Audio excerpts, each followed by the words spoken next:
The man left behind on Mars had to use his manure as fertilizer in order not to starve to death. He collected his colleagues' manure in a bucket and mixed it with water, then scooped out a big spoonful of black organic manure and put it in a ditch dug in order to grow potatoes. After covering the potatoes with sand, the man pours water on top of them to moisten the soil, a process he has been repeating for hundreds of years. After half a month of careful tending, the man actually grew potatoes on Mars, and they would be his only source of food for the rest of his life. 2 months ago, Mark and his team were on a mission to survey the Martian soil, but just as everything was in order, a dust storm suddenly and unpredictably struck at 20 kilometers per minute, with winds of up to 8,600 newtons, while their ship could only withstand up to 7,000 newtons, so they couldn't withstand the storm. Being on an alien planet, they had to be prepared for any eventuality that could threaten them. Captain Ellie immediately ordered an evacuation of Mars, but just as the crew on the ground were about to leave the base and return to the ship, a terrible sandstorm covered them and they had to get back to the ship before it was too late. The sandstorm makes it difficult for them to move, and soon an accident occurs when the storm sweeps the signal tower towards them, and Mark is lucky enough to be knocked out of the air when he can't avoid it. The ship is quickly alerted to the fact that Mark's suit is torn,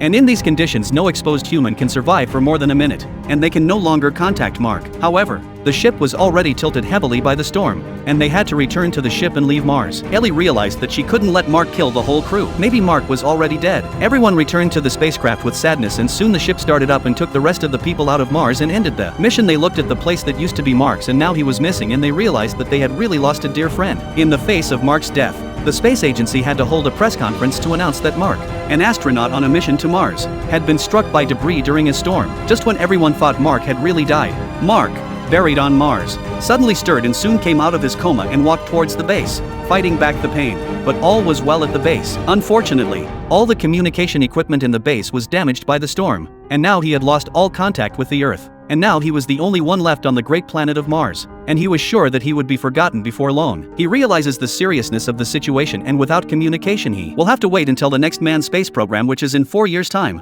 But to survive on Mars for 4 years is an impossible task. By the 21st solar day, Mark's abdominal injuries were healing and he didn't give up on the idea of surviving. He began to think about what he should do first. He took an inventory of the food left on the base, but what was left was barely enough to feed him for a year. However, when he saw a package of potatoes in a storage cabinet, Mark thought of a way to survive. He decided to grow potatoes on the barren land of Mars. Luckily for him, he was also a botanist. He then went outside the base to collect the manure left behind by his teammates, which had been dewatered to make a good fertilizer for the soil, and then picked up the solar panels that had been knocked down by the storm to make sure the base had enough power.